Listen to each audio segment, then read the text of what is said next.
Assalamualaikum warahmatullahi wabarakatuh. Baik lagi bersama saya di sini. Jadi untuk video kita kali ini kita akan membahas bagaimana cara menjadwalkan biometrik di website Taser. Jadi bagaimana cara untuk membuat penjadwalan appointment letter untuk proses visa Sasyah dan yang lain-lainnya. Ya, pertama-tama kita masuk dulu ke dalam websitenya, baru kita pilih bahasa. Nah, di sini ada 4 ini ya. Ada jadwal janji temu, biaya visa, terus ada pusat visa dan menelusuri status. Untuk sekarang kita akan membuat jadwal janji temu. Kita klik oke. Baru kita pilih kewarganegaraan, sesuaikan. Karena kita Indonesia, negara Indonesia, kita buat Indonesia. Baru select visa kategori, kita pilih yang personal visit. Sebentar.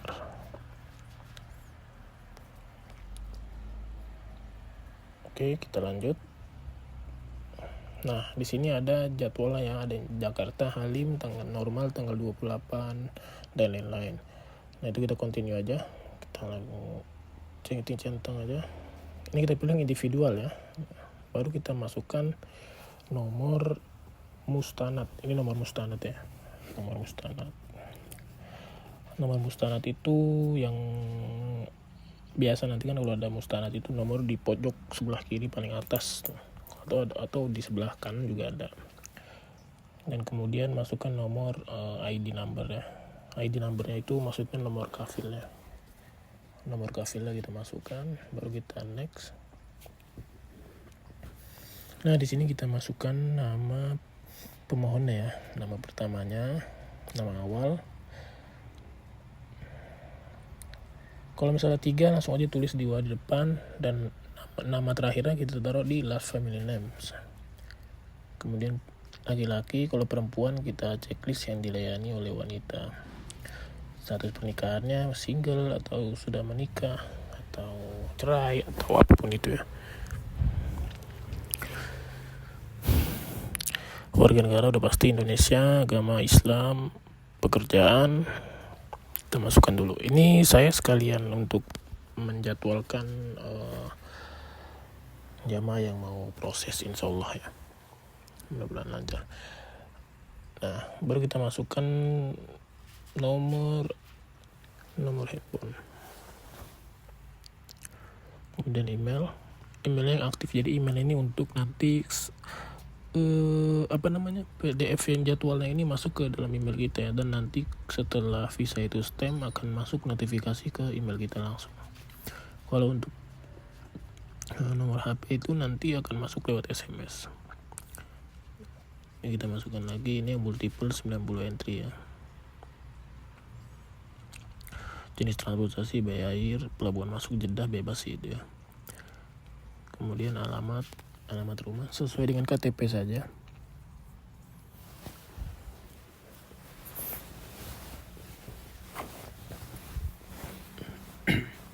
Jadi sesuai dengan KTP aja.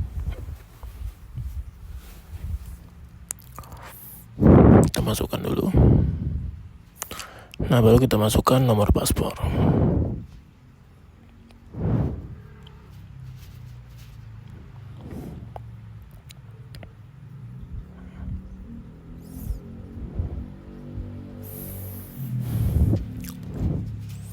Nah, ini kan muncul seperti ini ya. This applicant This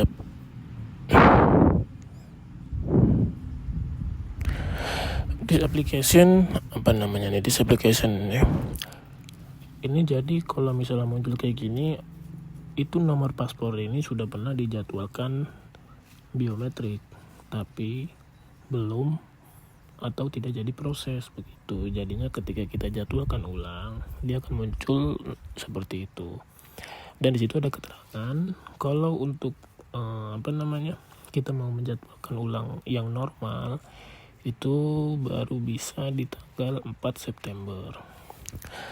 Nah, terus gimana kalau misalnya kita buru-buru dan kita mau dapat jadwal sebelum 4 September bisa, cuman kita pilihannya itu di yang launch ya. Yang launch itu dia lebih mahal, biasanya ada biaya tambahan. Setahu saya kemarin itu sekitar 600 ribuan lebih. Nah itu kalau untuk jadwal yang long. Kalau untuk jadwal yang long itu kita mau alamatnya salah, mau nomor paspornya salah. Jadi nanti kalau misalnya udah untuk kita ganti ke jadwal yang long, nomor paspornya ini kita ganti. Ya tulis aja gitu 1 2 3 4 5 6 nggak masalah. Nah yang penting nama kita betul, nomor masuknya betul, segala macam udah betul. Nah seperti itu. Tapi kalau misalnya tetap ingin penjadwalan normal, ya sesuai dengan apa yang sudah tertera di situ tanggal 4 September. Jadi nanti untuk yang normal, yang harga normal juga itu kita masukkan di tanggal 4 ya. Nah, jadi ini kan saya masih mengkonfirmasi dulu sama jamaahnya apakah dia masih keke untuk sebelum tanggal 4 atau bagaimana begitu.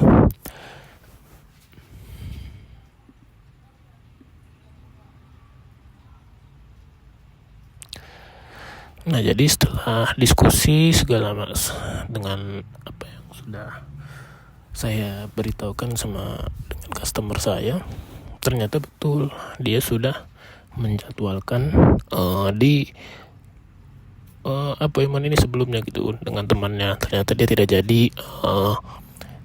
jadi untuk proses biometriknya dikarenakan ada halangan, dan kemudian sekarang mau proses lagi. Setelah saya simpulkan dan saya beritahu kendalanya, ya akhirnya dia juga tidak masalah di proses tanggal 4. Oke, jadi kita lanjut.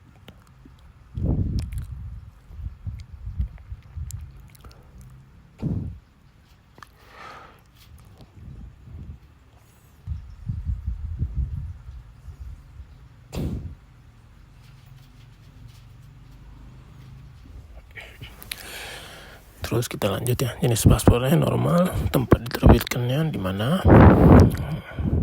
kemudian tanggal pembuatan paspor,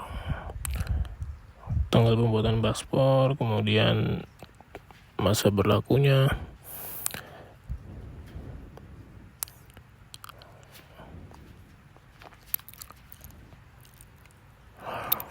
lalu tempat lahir, kemudian tanggal lahir.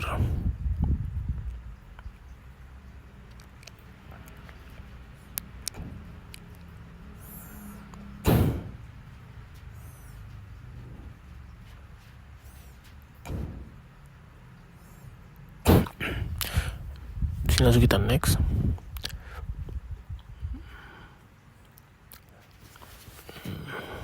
Kita pilih yang tanggal 4 tadi ya. Langsung kita next. Nah di sini kita pilih jamnya sesuai dengan apa yang dibilang tadi sama customer saya. Dia minta jam 3.45. Oke. Di situ banyak pilihannya sih jamnya. Nah, kemudian kita cek kembali detail paspornya, detail lainnya, detail kontak, sponsor. Itu jangan sampai ada yang salah. Untuk yang normal ya, kalau sampai nanti ada yang salah huruf aja, itu kita harus upgrade atau jadwal ulang, upgrade ke launch atau jadwal ulang. Baru kita konfirmasi dan pesan. Nah setelah ada pemberitahuan seperti ini, berarti penjadwalan sudah berhasil. Inilah bentuk nanti yang akan kita print dan kita bawa ke VVS untuk proses visa tersebut, dan pastinya dengan berkas-berkas yang lainnya yang harus dilengkapi ya.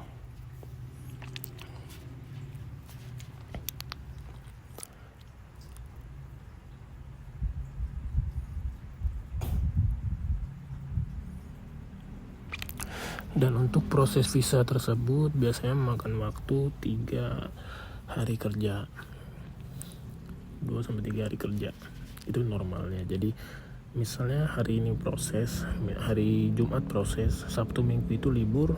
Jadi visa itu yang akan keluar biasanya di hari Senin itu udah keluar, itu udah dapat notifikasi di email kita. Kemudian di hari Selasanya berkasnya udah bisa kita ambil begitu. Jadi tiga hari kerja ya, Sabtu Minggu itu libur.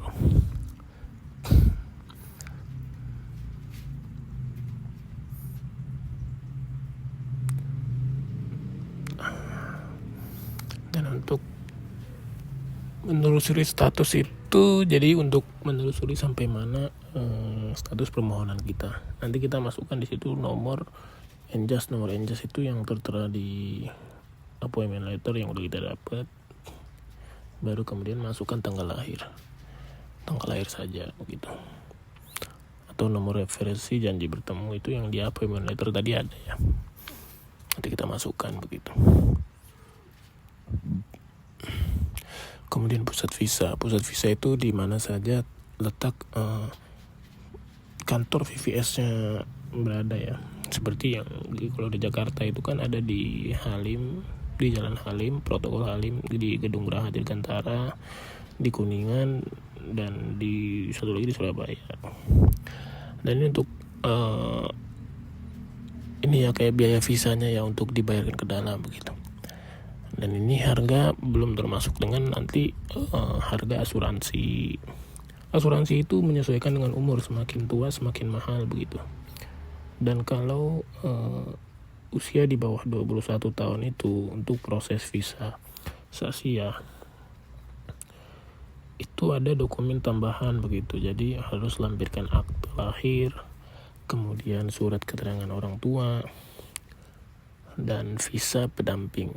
Visa pendamping itu jadi misalnya si anak ini umur 21 tahun 20 tahun. Dia itu harus visa pendampingnya itu dari keluarga dia, satu kakak gitu, orang tuanya atau kakaknya begitu. Dan visa tersebut kafilnya atau mustanad itu harus satu kafil dengan si anak yang mau proses ini. Jadi nggak bisa beda begitu, harus satu kafil, satu mustanad begitu, tidak boleh beda. Nah nanti baru kita lampirkan. Kalau misalnya dia prosesnya bareng dengan orang tuanya itu lebih mudah. Kalau misalnya beda, misalnya orang tuanya udah buat, nah itu yang agak susah. Jadi mustanad yang kita buat untuk si anak ini harus sama dengan mustanad orang tuanya itu, kafilnya tersebut. Nah itu yang agak susah. Kemudian akta lahirnya itu harus di apostel Kemenkumham. Dan surat keterangan orang tuanya pun harus di apostel juga begitu.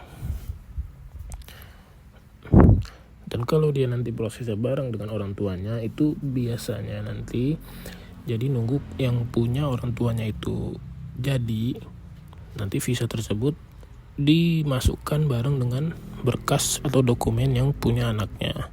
Makanya proses untuk anaknya ini agak lebih lama begitu ya.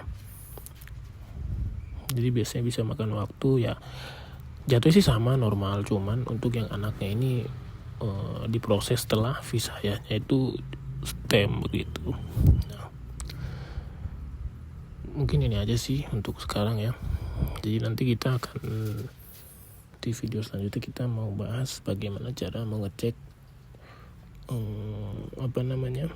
visa umroh.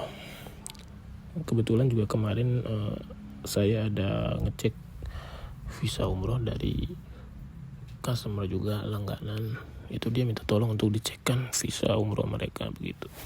Jadi nanti kita akan buatkan videonya ya. Jadi sampai sini dulu videonya, semoga bermanfaat.